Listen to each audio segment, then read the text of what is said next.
Tu dinero en acción, episodio 113.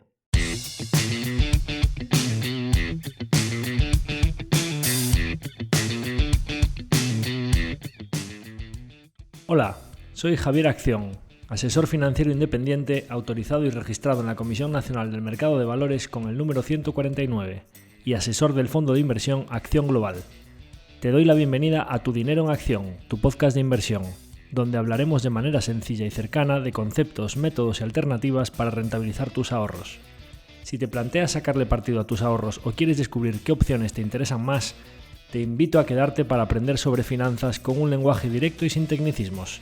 Si tienes alguna pregunta, duda o sugerencia, puedes contactar con nosotros utilizando las distintas vías que encontrarás en nuestra página web www.accioninversiones.com.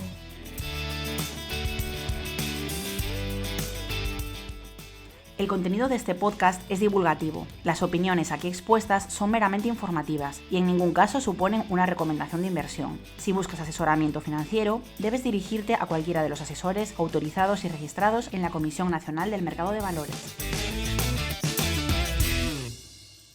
Hola a todos, bienvenidos a un nuevo episodio de Tu dinero en acción. En este episodio 113, titulado El tarifazo de Donald Trump, como no podía ser de otra manera, vamos a hablar de aranceles y de las fuertes turbulencias que están agitando a los mercados esta semana. Hablaremos del tarifazo de Donald Trump y de cuál es el impacto real de la política arancelaria del nuevo presidente americano. En este episodio de Tu dinero en acción destapamos el tarifazo de Donald Trump, hablando de su impacto real en la economía y en los mercados, y analizamos por qué el método arbitrario de cálculo no tiene sentido económico.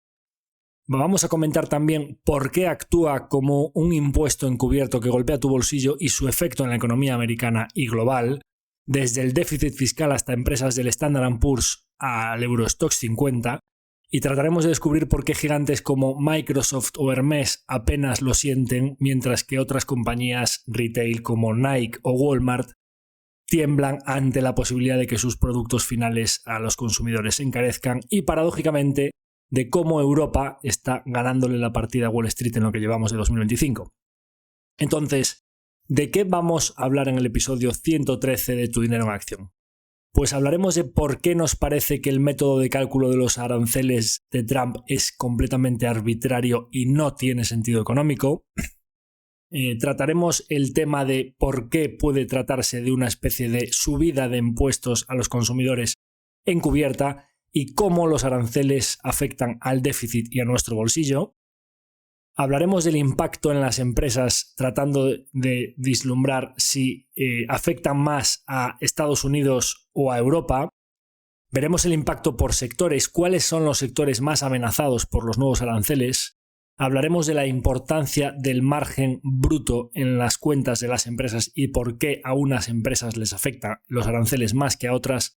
Y veremos algunos ejemplos de más y menos afectadas para tratar de ver dónde puede ser interesante pescar en estas turbulencias. Entonces, antes de ir con la chicha del episodio, como digo siempre, recordaros que el podcast Tu dinero en acción desde esta cuarta temporada tenemos vídeo, así que recomendaros que nos escuchéis o visualicéis desde las diferentes plataformas que tienen el formato de vídeo, como pueden ser Spotify y YouTube. Y también, pues como dije en el episodio anterior, haremos algunos cambios próximamente cuando tengamos un momentito, dado las turbulencias de estas últimas semanas están siendo días intensos. Pues cuando se relaje un poco todo, iremos introduciendo también algunos cambios para que en cualquier tipo de plataforma podáis visualizar el vídeo. Por ejemplo, la semana que viene tenemos un balance trimestral en el que repasaremos un poco los movimientos del trimestre, nuevas empresas en las que hemos invertido aprovechando todo este río revuelto, y el balance de cómo ha sido la rentabilidad que ha hecho en los mercados, que ha hecho nuestra cartera, y creo que es un episodio interesante que lo haremos también pues participativo entre Niles y yo, que me va a ir pues haciendo un poco preguntas de cómo se han movido las empresas de la cartera, en qué nuevas inversiones hemos hecho y demás. Y esos episodios creo que son bastante interesantes para hacerlos así un poquito más dinámicos y visuales, pues que los veáis en alguna de las plataformas que tienen vídeo. Además, como siempre, como hice en el episodio anterior, invitaros a que lo compartáis con la gente cercana. Seguimos poquito a poco con nuestro crecimiento orgánico y por eso para nosotros es muy importante y parece que ha surtido bastante efecto lo de deciros que a vuestra gente cercana dedique 60 segundos a escucharlo, porque se han ido las valoraciones de 5 estrellas en Spotify de 780 y pico a 815 muy rápidamente, con lo cual, bueno, pues agradeceros a todos los que hayáis dedicado ese tiempito a darnos esa valoración, porque, como dije, nos empezamos a acercar peligrosamente a las 1000 valoraciones de 5 estrellas en Spotify, y para nosotros es un gran orgullo.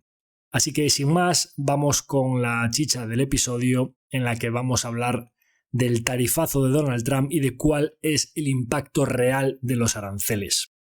Empezamos con el método de cálculo, porque a mi modo de ver es un auténtico despropósito que puede darnos alguna pista de por dónde van los tiros de esta medida y de lo que ya comentamos aquí en varias ocasiones, que Donald Trump al final es un grandísimo negociador y que tiene un libro ya que tiene más de 20 años, desde el 87 me parece, o sea que casi 40 años tiene ese libro, que se llama The Art of the Deal, o sea, el arte del trato, el arte de la negociación. Y bueno, pues viendo un poco cómo se están desarrollando los acontecimientos, parece que, dado que en su anterior mandato todo el mundo ya decía, bueno, no, pero es que es muy fanfarrón negociando, y todo esto lo hace porque es primero pide 10 para que luego se quede en 2, pues como ya el mercado se estaba dando cuenta de que esa era su manera de negociar y como que estaba perdiendo fuerza ese argumento negociador, mi visión aquí es que está yendo hasta las últimas consecuencias para que se vea que esta vez sí va muy en serio, pero no deja de ser la misma estrategia original, que es que luego pues empezarán las negociaciones para conseguir un acuerdo que diga, bueno, pues es bastante bueno y es realmente mucho mejor que lo inicial que se había previsto, siempre para Estados Unidos, lógicamente, ¿no?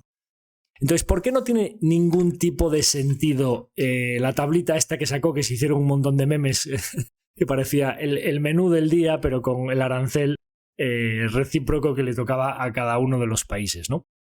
Bueno, básicamente lo que han hecho para calcular estos aranceles es tomar el déficit comercial de cada país dividido entre las importaciones totales. Es decir, bueno, pues si por ejemplo con China hay un déficit comercial de 295.000 millones y las importaciones a Estados Unidos son 440.000 millones, pues coge, divide una cifra entre otra y le da pues un 67%.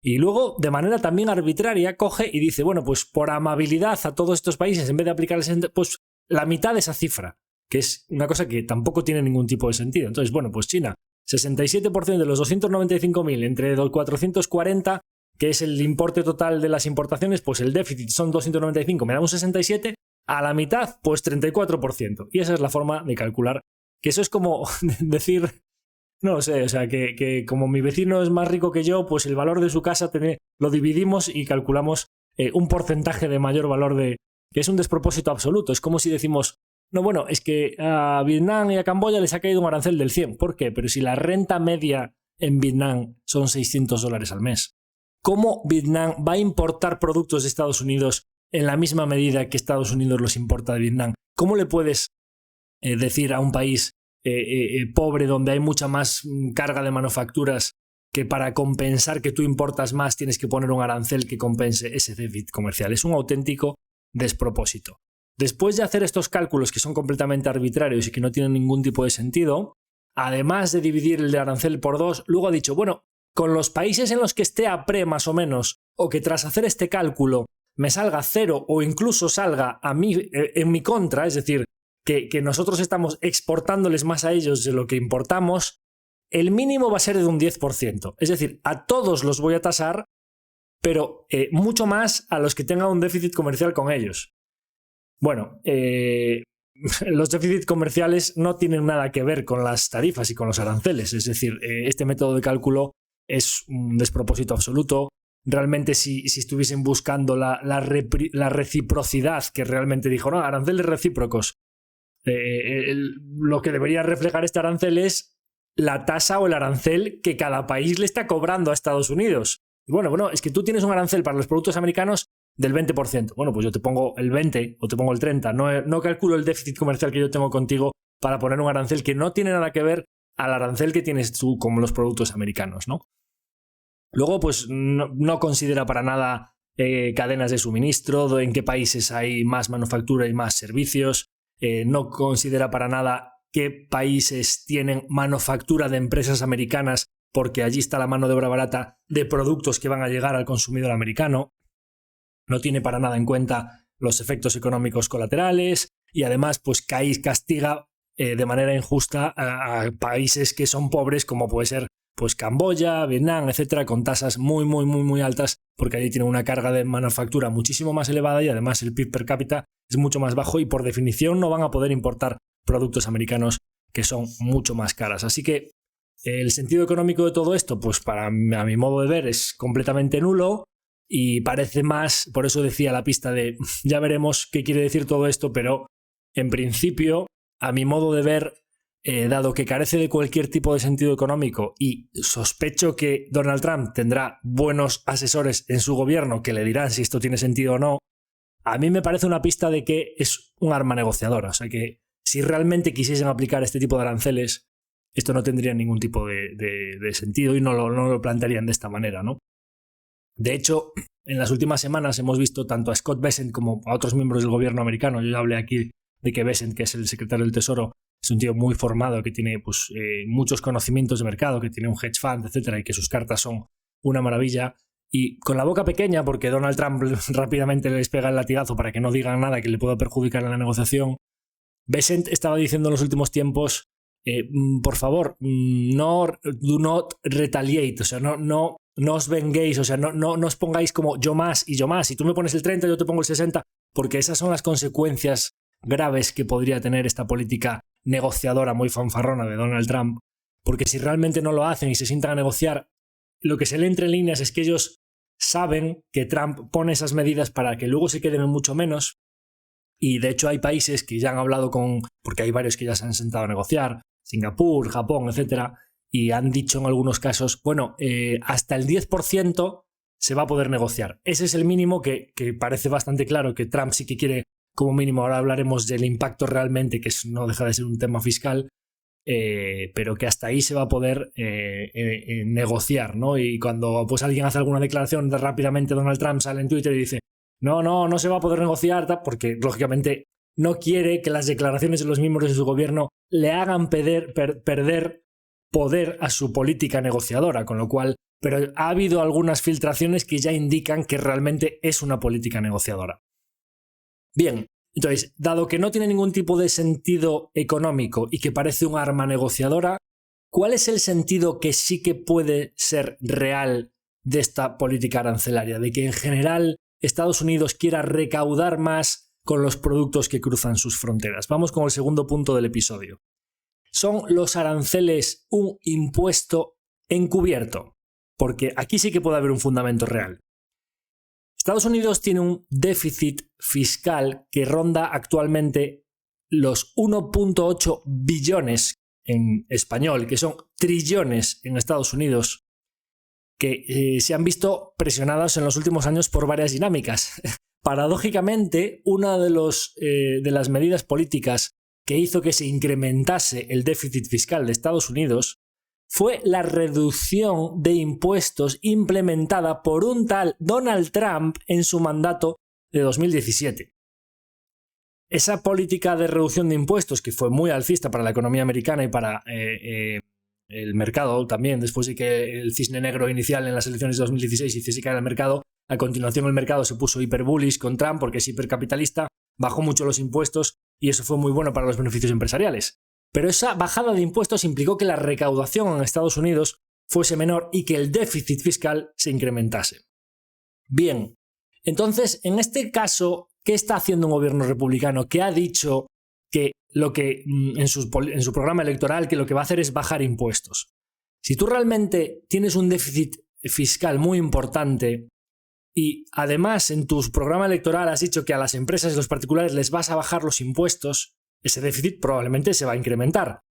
Habría que compensarlo con el incremento de la actividad económica que produzca esa bajada de impuestos, pero de buenas a primeras, si vas a bajar impuestos, el déficit fiscal se va a incrementar. Y está bastante claro que Estados Unidos tiene un problema fiscal que lo que tiene es que corregir ese déficit.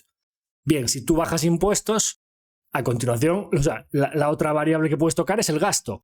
Ahí tenemos a Elon Musk con el Dodge y toda la bajada de impuestos, con lo cual, o sea, toda la bajada de de gasto público, despidos de funcionarios y recortes en lo que ellos dicen pues que es gasto público superfluo. Con lo cual, bien, vas a bajar impuestos, recortas el gasto público para que no se te desmadre el déficit. ¿De qué manera puedes aumentar la recaudación si tú eres un gobierno de derechas que has dicho que tu política es bajar impuestos? Tomar medidas que aumenten la recaudación, pero que de cara al electorado no sean subidas de impuestos. Los aranceles generan ingresos para Estados Unidos. Cuando Estados Unidos le pone un arancel a los productos importados desde Estados Unidos, pagan ese arancel al gobierno al pasar por la frontera.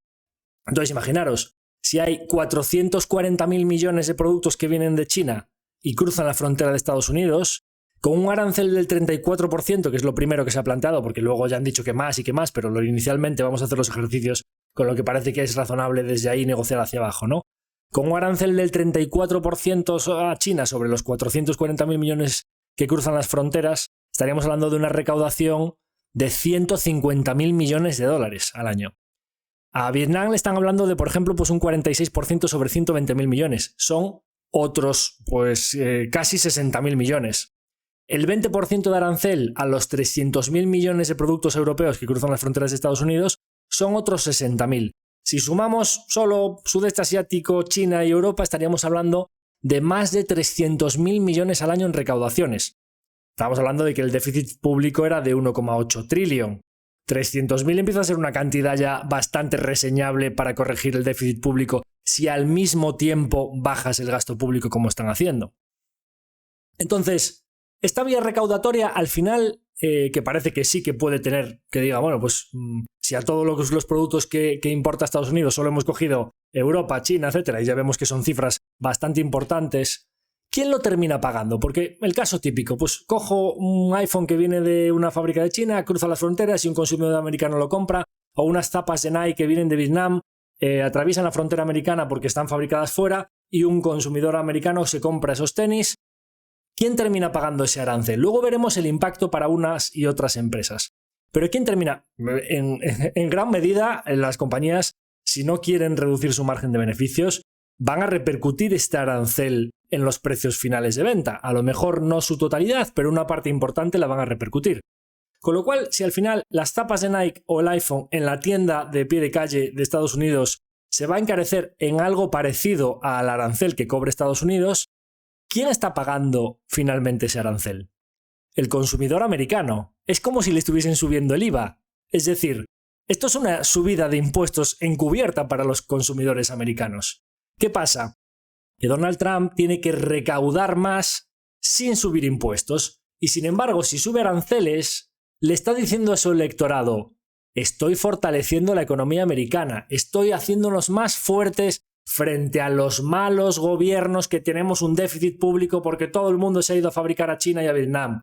Entonces es muy populista, voy a aumentar la recaudación, pero en vez de subir los impuestos directamente, que sería algo que para mi electorado sería un mensaje muy contradictorio y que le haría perder mucho poder en las encuestas, y no olvidemos que dentro de 18 meses hay un midterm en Estados Unidos, aparte de las elecciones generales cada 4 años, a la mitad de mandato tienen que presentarse otra vez para que valoren qué tal van, y ya empieza a haber mandatarios republicanos, porque no olvidemos que todas estas propuestas de Trump tienen que pasar por el Senado, y ya empieza a haber voces muy autorizadas dentro del gobierno republicano que empiezan a decir: esto es un despropósito absoluto, o sea, nosotros no queremos formar parte de todo esto. Bessent dijo la semana pasada que como fuesen adelante con estos aranceles, él se bajaba. Entonces es una situación tensa en la que él quiere negociar muy fuerte, pero que está tocando todas las teclas para que nadie se baje del barco porque le hacen perder poder negociador. Con lo cual, al final, si Estados Unidos en cifras generales puede pretender aumentar su recaudación vía, no subida del IVA, pero vía un impuesto a los consumidores americanos encubierto en forma de vamos a fortalecer a la economía americana, 300.000 millones al año, estaríamos hablando del 17% del déficit, más las bajadas de gasto público que hagan. Realmente, con estas medidas pueden meterle un rejón al déficit público americano muy importante. Entonces, bueno, pues al final este tipo de medidas no se perciben como impuestos directos, pero no deja de ser cumplir una promesa sin romper lo que ha dicho en el programa electoral, que es voy a bajar el déficit público al mismo tiempo que bajo impuestos, ¿no? Que eso es algo bastante complicado.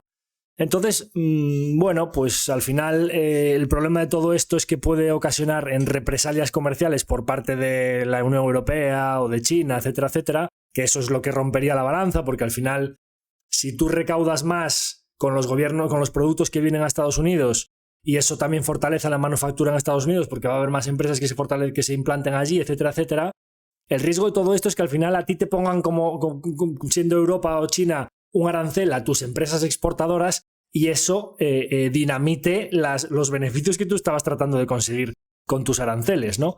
Con lo cual, bueno, pues medida muy populista que es no te subo impuestos, sino que te estoy protegiendo de China, que está muy bien, pero al final vas a pagar tú la factura comprándote un iPhone o unas zapas de Nike bastante más caras, pero parece que más que una medida, digamos, pues con sentido económico y que tenga algún tipo de propósito, parece bastante claro que es un arma negociadora y subida de impuestos encubierta a los consumidores americanos. Vamos con el tercer punto, que es tratar de valorar cuál puede ser el impacto real para la economía americana. Es decir, cuál es el calado real de que a las empresas manufactureras o a las empresas que transportan productos, no servicios. Aquí no hablamos de bienes y servicios. Tiene que haber un producto físico que cruce la frontera de Estados Unidos viniendo de otro de esos países y a cada uno de esos países le van a poner un arancel. Bien, ¿cuál es el peso de los productos, no de los servicios, en la economía americana? En los años 60, la manufactura, o sea, las fábricas o la economía, digamos, real de activos físicos pesados, no los servicios, representaban el 25% del PIB de Estados Unidos. A día de hoy, ese porcentaje se ha reducido a menos de la mitad. Según los datos de Banco Mundial y los burós de análisis económico de Estados Unidos, a día de hoy el sector manufacturero representa menos del 11% del PIB de Estados Unidos. ¿Y sabéis cuánto representa los servicios formados por finanzas, tecnología, salud, educación en la economía americana? Es decir, los sectores que son importantes para la economía americana y que no tienen que trasladar ningún producto a través de la frontera estadounidense. El 80% del PIB de Estados Unidos. Así que empezamos a ver que como los servicios no pagan aranceles, el software recurrente de Microsoft o las búsquedas de Google o Netflix, que te da un servicio, estés en el país que estés, pero que no viene unos datos ceros y unos por tu cable de fibra óptica, pero no hay ningún producto que esté traspasando la frontera americana, o el cloud de AWS. Todo este tipo de servicios que los conocemos muy bien y que los usamos en todo el mundo, no tienen que pagar un arancel al pasar por la frontera de Estados Unidos. Con lo cual hay una menor dependencia de bienes físicos y aunque Estados Unidos sigue importando mucho, hablamos de importaciones globales a través de la frontera de Estados Unidos de 3,2 trillón, el consumo interno está cada vez más orientado a servicios y a experiencias digitales. Con lo cual, bueno, pues el gasto en bienes duraderos en los últimos años, pues vehículos, autos, electrodomésticos, etcétera, ha crecido mucho menos que el gasto en salud y en entretenimiento en los últimos años.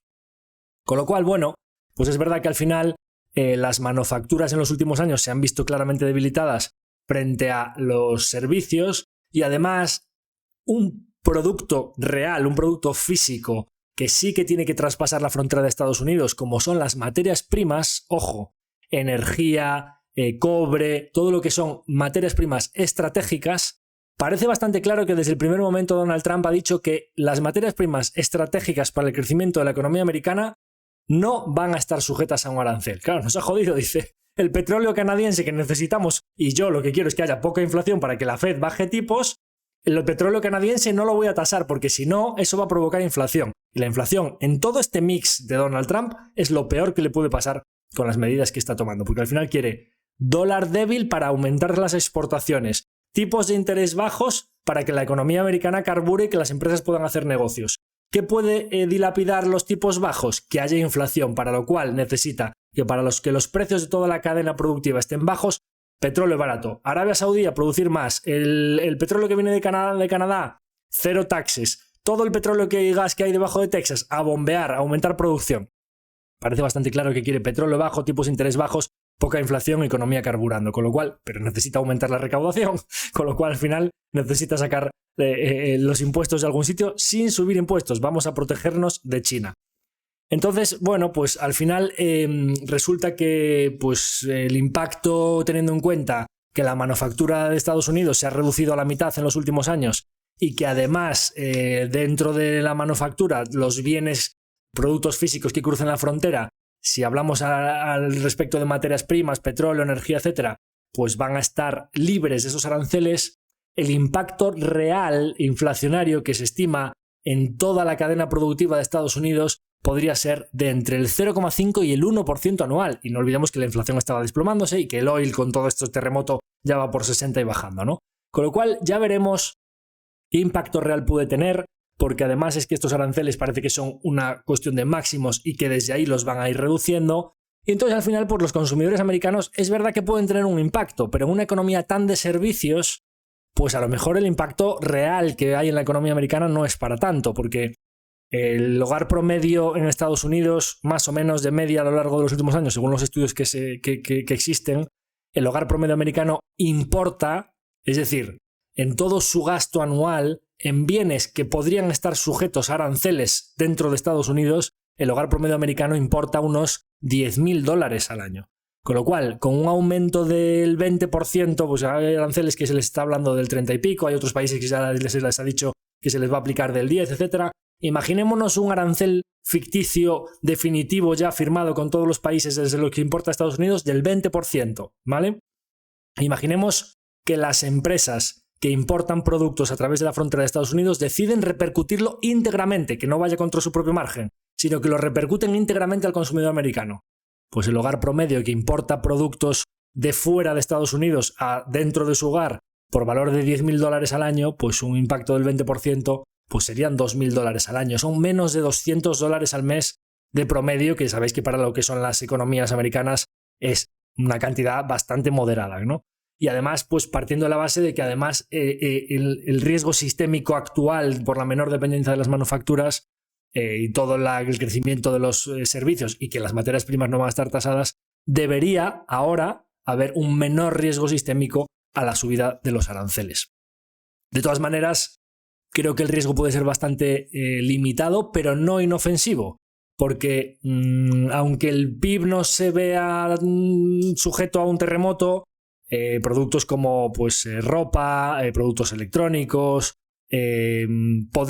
los productos básicos que afectan a rentas medias y rentas y bajas podrían verse más afectados que los servicios que demandan las rentas más elevadas, y posiblemente podría suceder que los productos sean tasados en la importación de Estados Unidos, pero que algún gobierno decidiese tomar represalias y decir, bueno, pues países como la Unión Europea, como no importamos tanto de Estados Unidos, sino que es al revés, van coches alemanes para Estados Unidos, pues a lo mejor algún gobierno decide tomar una medida también populista de protegerse del malvado Donald Trump y dice, pues no, es que ahora los servicios americanos, Netflix, Google, AWS o Microsoft, vamos a establecer un arancel o multas o cualquier tipo de impuesto para los servicios americanos, ya que nosotros os mandamos productos porque somos más fabricantes o más pobres, vamos a decirlo así, vosotros nos exportáis servicios de alto valor añadido, podría haber algún tipo de represalia. Con lo cual, en principio, el impacto en la economía americana debería ser bastante limitado, pero la clave es que no desencadene en una serie de medidas contraofensivas que puedan estancar o estigmatizar toda esta situación y que incluso pueda llegar a afectar a los servicios. Así que bueno, pues Estados Unidos ya no es la fábrica del mundo, es el rey de los servicios. Hace 50 años estos aranceles habrían sido todo un terremoto, pero en los tiempos actuales, a mi modo de ver, en una economía tan basada en servicios, debería ser bastante limitado su efecto.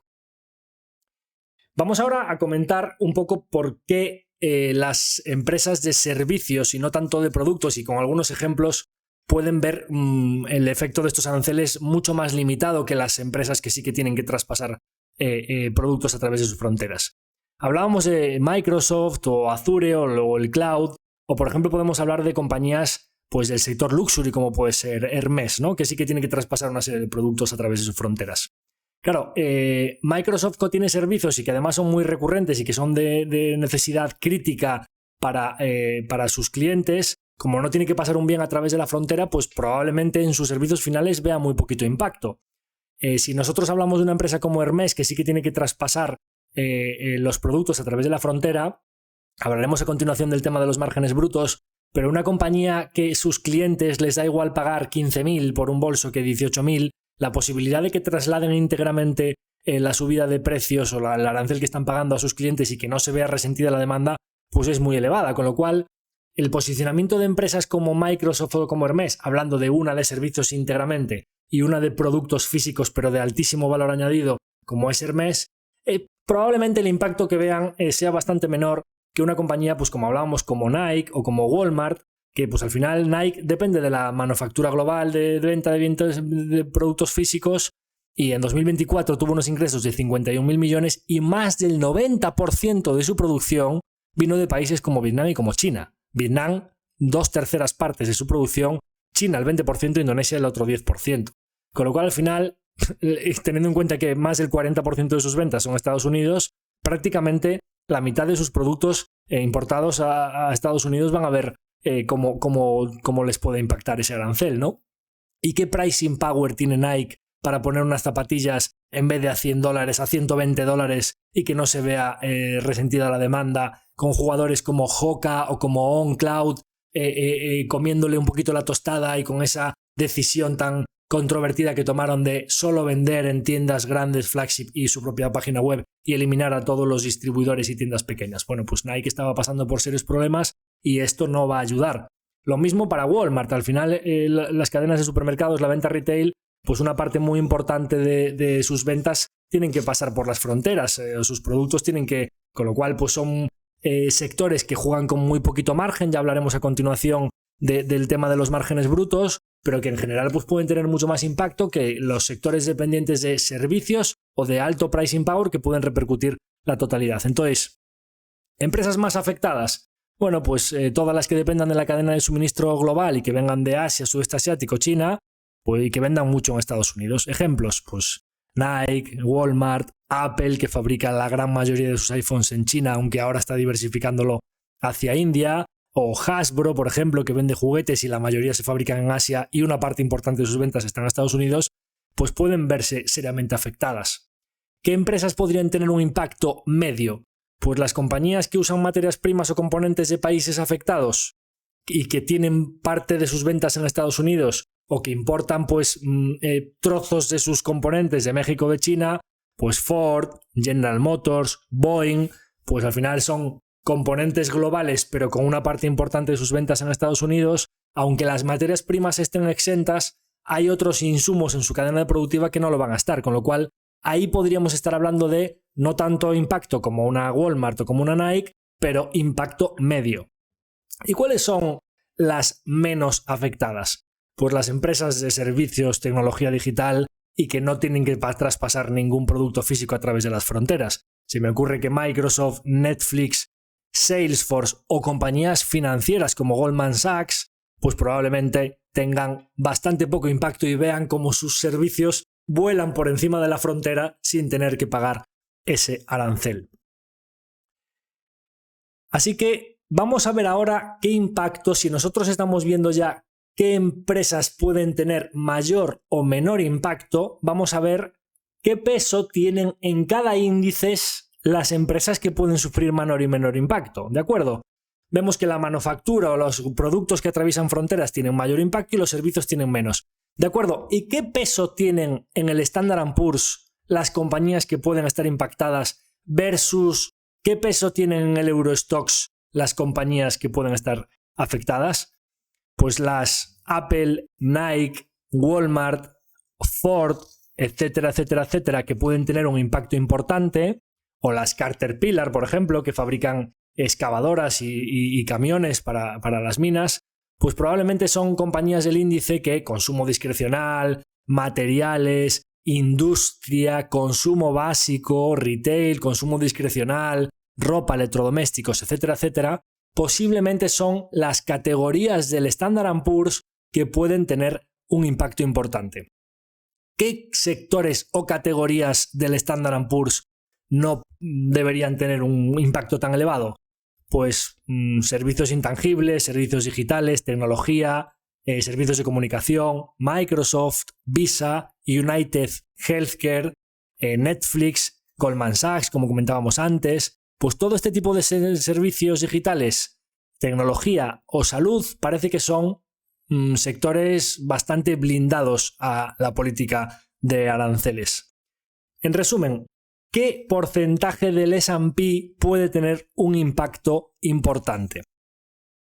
Pues en el Standard & Poor's 500, los sectores no afectados tipo tecnología, servicios de comunicación, finanzas, consumo discrecional, consumo básico, industriales, etc. Si nosotros hacemos una estimación final del peso en el Standard & Poor's, al final tenemos que, sumando las compañías que pueden estar afectadas, tenemos el orden del 35% de impacto.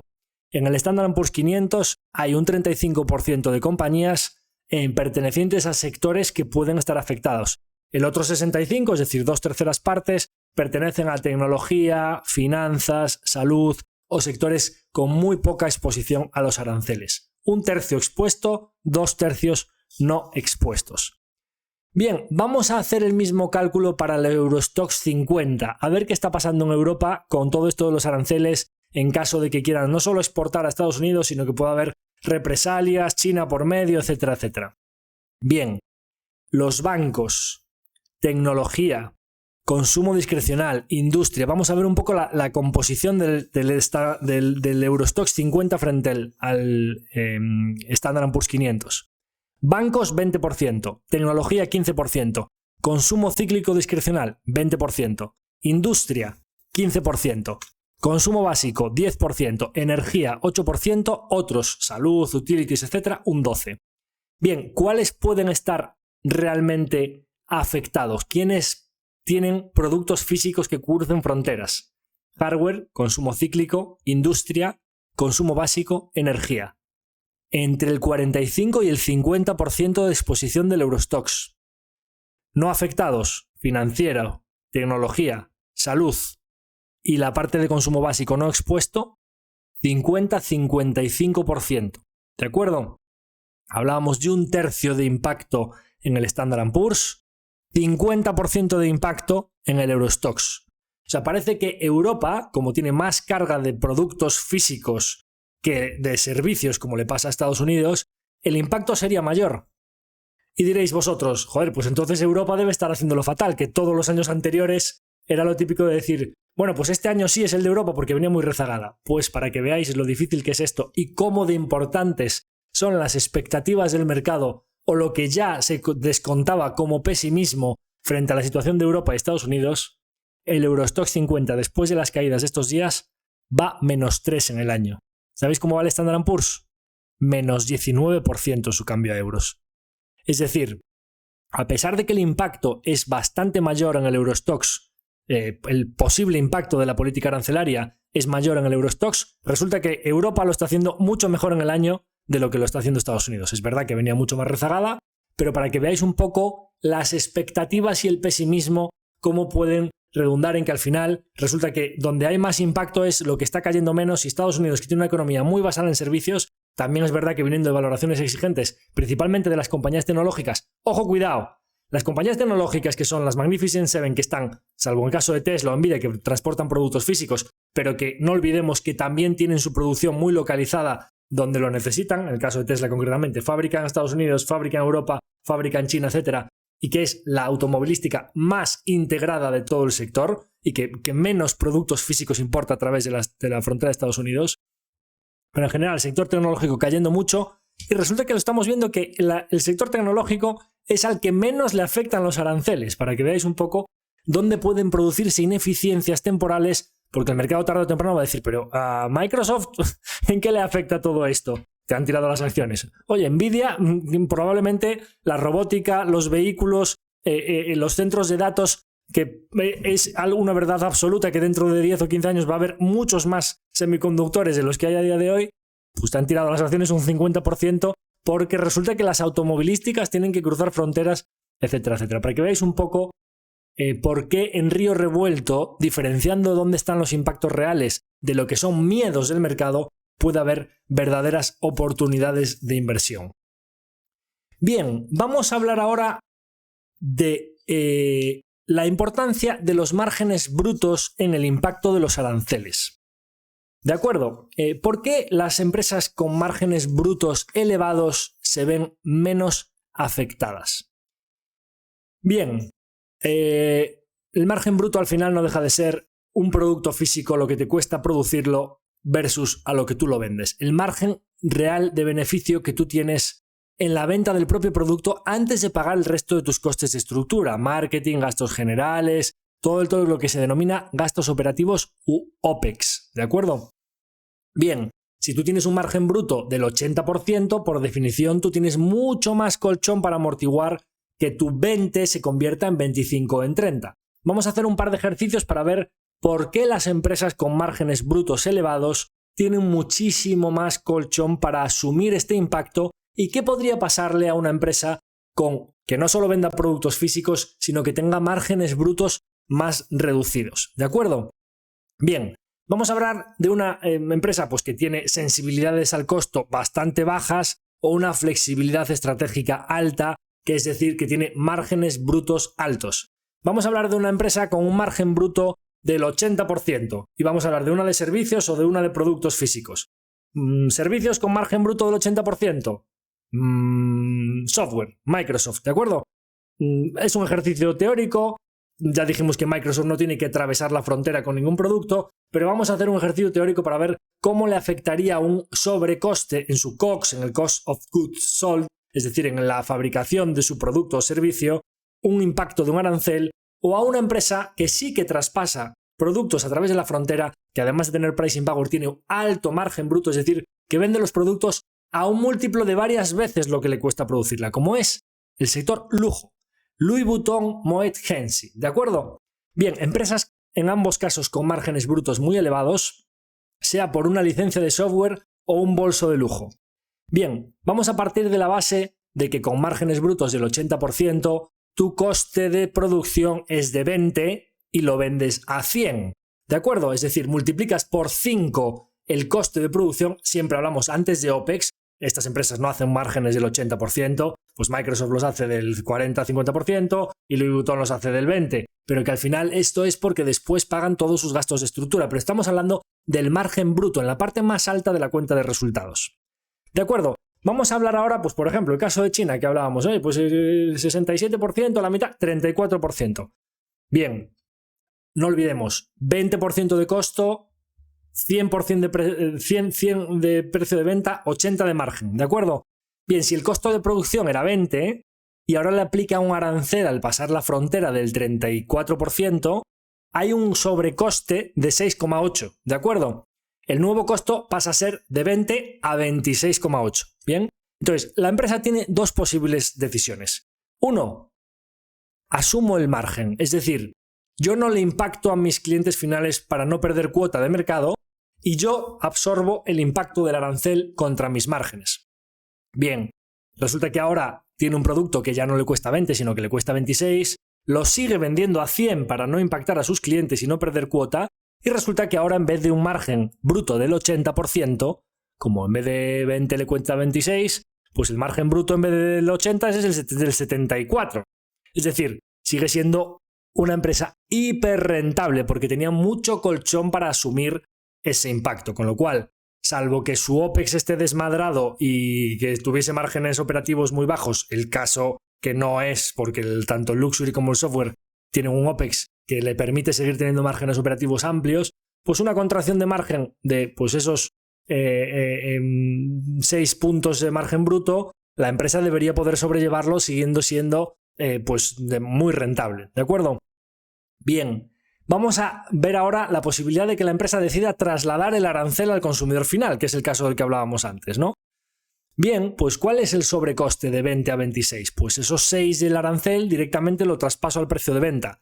¿Cuánto decíamos que era el precio de venta? Me costaba 20, que ahora me cuesta 26, pero con mi margen yo lo estaba vendiendo a 100. traspaso íntegramente los 6 de sobrecoste al precio de venta y paso a vender a 106. Mi margen bruto sigue siendo del 80 porque al final yo trasladé completamente el costo. ¿Y cuánto he subido el precio a mi cliente final? Con un arancel del 30 y pico %, la subida en el precio final, como había tanto colchón de margen bruto, es de solo un 6%. El impacto en los precios finales al consumidor en las compañías que tienen un margen bruto muy alto se diluye completamente porque el COGS, o lo que es el coste de ese producto, es una pequeña fracción del coste final para el consumidor. Con lo cual, opte la empresa por asumirlo en su colchón de margen o por repercutírselo al consumidor final, el impacto de un arancel en una compañía de márgenes brutos muy altos es muy reducido. Las Microsoft, las Luxury, las empresas de servicios, software recurrente, todas las compañías que tengan márgenes brutos muy elevados, deberían estar a mucho mejor recaudo ante la política arancelaria que las empresas que tengan márgenes brutos más reducidos. ¿Y cuánto de impacto puede suponer un arancel a una compañía con el margen bruto contrario? Es decir, mira, es que yo vendo un producto que el coste del producto es muy elevado frente al precio de venta final, luego de ahí yo quito mi OPEX y me queda un margen todavía más reducido, pero es que en vez de un 80% de margen bruto, el coste de producción frente a mi precio de venta final era del 80%, es decir, mi margen bruto es del 20%. ¿Cuál es el impacto de los aranceles en las compañías de margen bruto muy reducido? Pues una camiseta, una cadena de supermercados, lo que hablábamos de las Walmart o H&M que juegan con márgenes brutos muy reducidos. Vamos a hacer ese mismo ejercicio. Resulta que el precio de venta original es de 10 y nuestro coste de producción es de 8. Nos viene el arancel del 34%, 34% sobre 8 que me costaba producirlo, se produce un sobrecoste de 2,70, ¿de acuerdo? Bien, ¿cuál es mi nuevo costo de producción? 8 más 2,70, 10,70. Como pretendas dejar el precio de venta como lo tenías, vendiendo a 10 con un coste de 10,70, estás palmando pasta en la venta de la camiseta, ya no tienes que impactar el OPEX. Es decir, la empresa pasa a tener directamente márgenes brutos del menos 7%. Es decir, una compañía que tenía márgenes brutos del 20, le meten un arancel del 34, directamente va a pérdida, lógicamente, como no quiere repercutirlo. O sea, no tiene otra opción que repercutir a su consumidor el impacto del arancel. No hay colchón para absorber ese impacto. Veis que las empresas con márgenes brutos reducidos están mucho menos protegidas ante los aranceles. Con lo cual, descartamos que Walmart se vaya a poner con pérdidas del menos 7 o que H&M vaya a vender una camiseta con margen bruto negativo, porque después del OPEX, o sea, la empresa en 3 años estaría en la quiebra. Con lo cual, van a impactar al consumidor final, lo van a trasladar. Ahí vemos que en los productos básicos de bajo valor añadido, de bajo margen bruto, sí o sí esto va a ser un impuesto al consumo porque se va a trasladar al consumidor final. Ya vemos por qué, porque las empresas que venden ese tipo de producto tienen bajo margen y se lo van a trasladar al consumidor. Va a ser exactamente como una subida del IVA. Vale, y si lo trasladan, ¿qué impacto puede tener al consumidor final cuando el margen bruto es muy reducido? Bueno, pues básicamente una subida de un arancel pues si yo directamente los 2,72 para mantener un 20% de margen tengo que trasladárselos al precio de venta y mi nuevo coste es de 10,70 para mantener un 20% de margen, directamente tengo que trasladar el 30 y pico % al precio de venta final y mi precio de venta se tendría que ir a 13,40. Es decir, íntegramente la subida del arancel cuando la gran mayoría de tu precio de venta es COGS o es coste, se tiene que disparar el precio de venta final. Es decir, una subida de un 34% en la venta, el precio final de venta en la cadena de supermercado de un producto es una subida muy elevada que va a permitir o va a forzar a los consumidores a decir, bueno, pues este producto que costaba 10 ayer y hoy cuesta 13, resulta que una subida de un 13% en un producto de bajo valor añadido, pues a lo mejor me busco, pues no por 10, pero el que cuesta 11 o 12, que en vez de estar fabricado en Camboya, está fabricado aquí en Estados Unidos, pues como no se diferencian mucho porque son productos bastante commodity, eso va a reforzar que las empresas que tengan su cadena productiva en Estados Unidos y no tengan que importar puedan vender o aumentar cuota porque las de bajo valor añadido van a tener que repercutir íntegramente los aranceles en el precio final. Ahí veis por qué las empresas de escaso margen bruto van a tener mucho menos margen de actuación para repercutir o para absorber ese margen y van a tener que repercutirlo íntegramente. Así que, pues, haciendo un símil en náutica o de embarcaciones, el arancel es como una ola, pero si tienes un yate grande apenas lo vas a sentir. Sin embargo, si estás en un bote pequeñito, el arancel va a hacer que te menees bastante, con lo cual ya vamos dando una pista de que en estas aguas revueltas hay que pescar en empresas de servicios que no te atraviesen fronteras y especialmente en compañías con márgenes brutos muy elevados que vendan productos críticos que no puedan ser sustituidos fácilmente por la competencia y especialmente a aquellas que tengan un pricing power, un poder de fijación de precios que puedan trasladar el arancel íntegramente a sus clientes sin perder cuota de negocio. Vamos a ver algunos ejemplos de qué tipos de empresas pueden cumplir algunos de estos checks para ver qué compañías que han tirado sus cotizaciones en tiempos recientes pues podrían estar bastante a salvo de todo esto de los aranceles. Bien, vámonos al sector farmacéutico. Hemos hablado recientemente de las moléculas GLP-1 para adelgazar. Bueno, pues una de las principales productoras de moléculas GLP-1 para adelgazar, como el Wegovy, el Ozempic, etcétera, que está ahora su cotización bajo mucha presión por todo lo de Eli Lilly, la competencia, los fase 2, fase 3, etcétera, y que el mercado está diciendo pues, que esto va a ser un producto commodity. No olvidemos, empresa que lleva 100 años fabricando productos para obesidad y que sigue teniendo un oligopolio en insulina cuando la insulina ya perdió las patentes hace muchísimos años. Algo habrá que investigar a ver de por qué los productos biológicos con una alta complejidad para producir y con una cadena de valor, acuerdos con las aseguradoras, cadena de distribución, dificultad para producirlos, tienden a ser un oligopolio independientemente de las patentes. Esto me parece que es algo que los inversores harían muy bien en investigarlo. Pues resulta que el sector farmacéutico, después de 100 años desarrollando un pipeline en los que tienes muchas moléculas que ya están en producción y otras que vienen en camino, pues resulta que el sector farma tiene unos márgenes brutos del 83%. Con lo cual, pues parece que, aunque haya unas exportaciones elevadas desde Dinamarca que puedan ir a Estados Unidos, resulta que las cadenas productivas las tienen perfectamente deslocalizadas a lo largo del mundo y que una parte muy importante de los fármacos que se consumen en Estados Unidos están fabricados en Estados Unidos. No olvidemos que cuando tú tienes unos márgenes de este calibre, no te importa tanto pagar mano de obra barata en países en los que no tengan nóminas altas, sino que puedes permitirte pagar nóminas americanas porque estás vendiendo tus productos a por 5 o por 6 lo que te cuesta fabricarlos. ¿De acuerdo?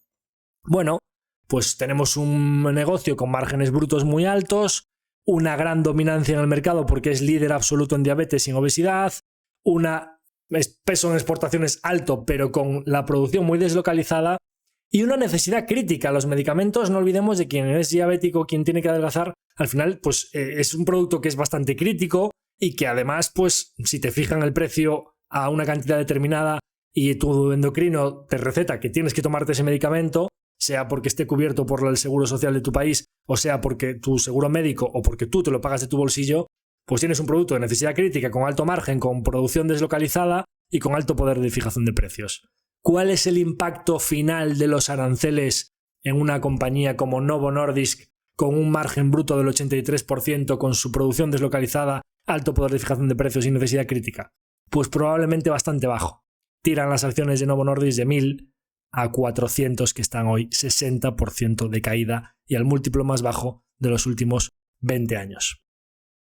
Vámonos de fármacos para diabetes y moléculas para adelgazar a semiconductores. Hemos hablado aquí en diversas ocasiones de por qué el sector de semis, Nvidia, AMD, etcétera, estaba permanentemente en la parte alta de calientes, de los sectores que más flujos de capital había atraído. Bueno, pues resulta que parece que toda esta bajada de marea y que resulta que pues, las fábricas o las máquinas que fabrican de litografía, que fabrican semiconductores y las tarjetas gráficas de Nvidia son productos físicos que cruzan alguna frontera. Bueno, pues ASML Holding es una empresa holandesa que sus máquinas tienen que ir a Estados Unidos en tercer orden, pero principalmente a China, Taiwán y Corea del Sur. y que pues algunas de estas fábricas, de estas máquinas, las fabrica fuera de Estados Unidos y las tiene que vender allí. Bueno, pues un peso de exportaciones o de productos físicos bastante elevado. Tiene unos 20.000 millones en ingresos en máquinas de litografía, de los cuales la cuarta parte de sus ventas van a Estados Unidos, y tiene una dominancia de mercado brutal y absoluta. Estamos hablando de un monopolio virtual. Es el único proveedor mundial de litografía EUV, que es la esencial para los chips más avanzados, con lo cual pues Taiwan Semiconductor Company, Intel, Samsung, todo este tipo de compañías dependen absolutamente de ASML Holding. Necesidad crítica extrema, poder de fijación de precios muy elevados y márgenes brutos de más del 50%. Bueno, pues a lo mejor no tan light como en el caso de Novo Nordisk, pero parece que en el modelo de negocio final de ASML Holding el impacto de los aranceles sería como mucho moderado. Bueno, pues las acciones de ASML Holding llevan un 45% de drawdown con toda esta agua revuelta que ya venía en los semiconductores, parece que un poco de capa caída, y todo esto de los aranceles ha sido a más a más. Hemos hablado también recientemente de infraestructuras, de activos pesados, de activos físicos difíciles de sustituir. Y hemos hablado también en los tiempos recientes de que todos los centros de datos y toda la manufactura que se va a trasladar a Estados Unidos va a necesitar grandes cantidades de energía. Energía que además parece bastante claro que queremos que sea más sostenible y más renovable. ¿Quién es un líder absoluto en generación de energía renovable a nivel mundial y además se apalanca en su conocimiento no solo para comprar los activos físicos en su balance, sino para conseguir fees o apalancarse en su knowledge, en su conocimiento del sector, gestionando dinero para otros en la inversión de infraestructuras? Brookfield Corporation, una compañía canadiense de gestión de activos físicos que invierte principalmente en real estate, en generación eólica renovable y en la transición energética y de centros de datos, en la transición tecnológica a centros de datos y energía más sostenible. Tenemos inmobiliario, infraestructuras críticas y renovables, en infraestructuras que están en su lugar de origen y que no traspasan ninguna frontera, impacto del pasar bienes a través de las fronteras absolutamente nulo, compañía con márgenes brutos muy elevados, y podríamos decir, bueno, pues oligopolio de entre los KKR, Apollo, Blackstone, Brookfield, pues entre 4 o 5 jugadores son los de los pocos que se sientan a las mesas de negociación cuando hay un activo estresado que se puede adquirir a buen precio. Y podríamos decir que, pues oye, al final, ¿qué le puede afectar a Brookfield de que este terremoto que estamos viendo pues que le cueste más levantar capital? Podríamos decir, claro, la siguiente ronda que haga para un nuevo fondo, a través principalmente de BAM, que es pues Brookfield Asset Management, que es su filial de gestión, en la cual apalanca precisamente para conseguir fees. Ellos ponen una parte del equity, pero se apalancan en su conocimiento, en esas infraestructuras y en esos retornos muy previsibles y sostenibles que quieren los institucionales, que cada vez tienen más cuota en su portfolio de activos alternativos. Pues podríamos decir, bueno, pues el impacto de los aranceles en el negocio de Brookfield es mínimo, residual, o sea, es prácticamente nulo, pero le va a costar más levantar capital. Bien, me encantan las tesis que están hedgeadas. ¿Qué quiero decir que esté hedgeado esto? Pues que al final Brookfield, si le cuesta más levantar capital, lo que va a suceder es que para el capital pendiente de desplegar en los fondos que ya tenga levantados, va a encontrarse más oportunidades de inversión. Es decir, cuando se tensan los mercados, se disparan los spreads de crédito y el mercado se pone en modo risk-off, Brookfield está bien hedgeada porque le va a costar más levantar capital, pero el capital que despliegue lo va a desplegar a una tasa mucho más elevada. Es lo mismo que los serial acquirers. Bien, no, es que me cae el múltiplo y al final se tensa el mercado. Ya, pues entonces vas a comprar más barato. Con lo cual, al final, que se tense el mercado para estas compañías no es necesariamente malo. De hecho, van a sembrar de rentabilidad el futuro. Estas épocas tensas son muy buenas para que las gestoras de activos alternativos oportunistas puedan sembrar de rentabilidad el futuro. Hemos hablado de Luxury, hemos hablado de Louis Vuitton Moet Hennessy. Vámonos ahora con Hermès. Hermès es el paradigma de compañía con pricing power y márgenes brutos elevados. En el 2024 Hermès tiene márgenes brutos del 70%, que son los márgenes brutos altísimos típicos del sector luxury. Y bueno, pues es verdad que desde Francia exporta algunos productos, pero ojo, principalmente a China y adentro de Europa, Estados Unidos es el 20% de sus ventas. Dijimos, a las empresas con márgenes brutos del 70-80%, el impacto en sus precios finales es muy reducido, podrían asumir completamente el margen para no perder cuota de mercado, pero es que además las ventas de Hermès en Estados Unidos es solo el 20% de su cuenta de resultados.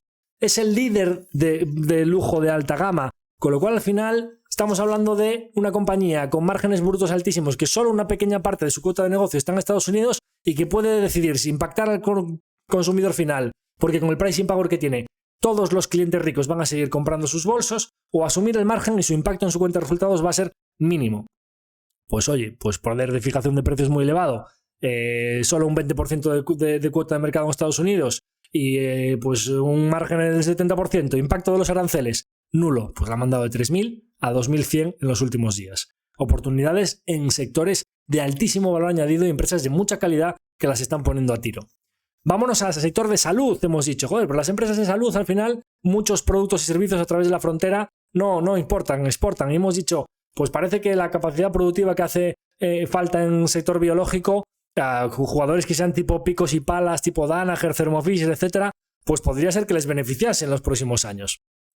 Vale, Thermo Fisher es una compañía con márgenes brutos un poquito más reducidos, estamos hablando de márgenes brutos del 40-42%, y es verdad que tiene unas exportaciones de productos físicos más elevados, pero es que a cambio la necesidad crítica de sus productos es fundamental. Una vez que tienes una máquina de Thermo Fisher, los consumibles que te hacen falta para que funcione, se los vas a tener que comprar a ellos sí o sí, o la máquina se para. Y tiene un poder de fijación de precios entre moderado y alto. Bueno, pues aquí podríamos hablar de que además con el secretario el ministro de Salud que han puesto, Kennedy, que pues es un zumbao de antivacunas y demás, y que no para de decir que no va a permitir la importación de medicamentos desde fuera de Estados Unidos, etcétera, pues podríamos decir que en el sector de salud, con márgenes brutos un poquito más ajustados y bastantes consumibles viniendo desde fuera, pues aquí ya no es tan bajo como en una Hermès, en una Microsoft, en una Novo Nordisk. Aquí podríamos hablar de que a lo mejor en Thermo Fisher, que ha dado una buena oportunidad a nivel de precios, el impacto puede ser moderado, digamos, ¿vale? Impacto intermedio. Estamos hablando de empresas con impacto muy bajo o ahora una con impacto más intermedio. Bien, vamos a una de servicios financieros, en la que el impacto probablemente sea absolutamente nulo. MSCI, que sabéis que nosotros lo tenemos en cartera desde hace tiempo.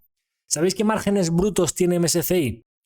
82%, es decir, vende un servicio cuyo coste marginal tiende a cero y cada suscripción extra que le entra en sus servicios de información o cada dólar extra que entra en uno de los índices a los que ellos cobran en esta gestión de los productos indexados le va directamente en vena. Bueno, pues márgenes brutos del 82%, márgenes operativos de más del 50%, es un gran jugador dominante del mercado, líder absoluto en índices bursátiles que se utilizan por el 90% de los fondos mundiales. Exportación de productos físicos a través de las fronteras, nulo, absoluto, solo vende servicios. Todos son licencias, análisis financiero, todo digital. Necesidad crítica, sus productos son fundamentales para el uso de sus clientes.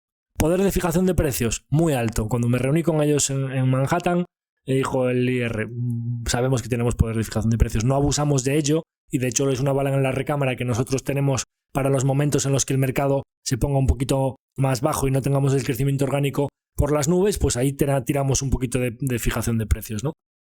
Bueno, pues hablábamos de unas de impacto bastante bajo, hemos hablado de un impacto moderado, el impacto en MSCI de los aranceles es absolutamente nulo. Bueno, pues han mandado las acciones de 600 y pico que estaban a 400 y pico hemos podido comprar estos días. Así que aquí veis, pues Novo Nordisk, ASML Holding, Brookfield Corporation, Hermès, Thermo Fisher Scientific, MSCI, compañías que están dando buenas oportunidades estos últimos días en los que el impacto es de moderado a absolutamente nulo y que se están poniendo a precios que no veíamos desde hace mucho tiempo. Hasta aquí el capítulo de hoy en el que hemos hablado pues de por qué el sistema de cálculo de los aranceles de Trump es completamente arbitrario y no tiene ningún sentido económico y parece bastante claro que es un arma negociadora, de por qué las compañías de servicios y además de márgenes brutos altos van a tener mucho menor impacto en los aranceles que las compañías más dependientes de productos físicos y además con márgenes brutos reducidos, y de la paradoja de que teniendo en el Eurostoxx un peso bastante más alto de productos y manufactura esté en el año muchísimo mejor que el S&P, que tiene menos peso de manufacturas y productos físicos y es una economía muchísimo más basada en servicios, y de algunos ejemplos de compañías con márgenes brutos altos que venden productos o servicios críticos a los que los aranceles les afectan muy poco y que parece que están dando una buena oportunidad, como son Novo Nordisk, Thermo Fisher, MSCI, Hermes o ASML Holding. Como siempre os invito a que compartáis el episodio entre vuestra gente cercana. Espero que este episodio del arancelazo, el tarifazo de Donald Trump y las caídas tan fuertes del mercado, que a mi modo de ver, no olvidemos estos periodos en los que la volatilidad se ha ido por encima de 60, nivel solo visto en COVID y en 2008, terminan siendo a lo largo de los años épocas muy buenas para sembrar para el futuro, sin tener ni idea de qué va a pasar las próximas semanas y los próximos meses. Os anticipo aquí, y hablaremos más de ello en el episodio de la semana que viene, nos hemos puesto prácticamente a full de inversión. Estamos a 97% de exposición y hemos utilizado estos últimos días el cash que teníamos reservado para cuando viniesen tiempos revueltos para invertirlo en extraordinarios negocios que están cotizando por fin a precios muy razonables. No es gusto de nadie, más cuando nos dedicamos a gestionar los ahorros de la gente cercana, ver cómo nuestras inversiones, nuestros ahorros temporalmente bajan de valor, pero yo personalmente tengo que deciros que me parecen épocas muy buenas para sembrar de rentabilidad el futuro y estoy contento por las decisiones de inversión que hemos podido tomar estos días. Así que una de cal y una de arena, no nos gusta ver cómo las inversiones bajan, pero eso es necesario para la rentabilidad futura y así lo hemos aprovechado. Nada más, me despido de todos vosotros hasta la próxima semana. Como siempre, agradeceros vuestra audiencia semanal y os envío un abrazo muy fuerte a todos. Hasta el próximo capítulo.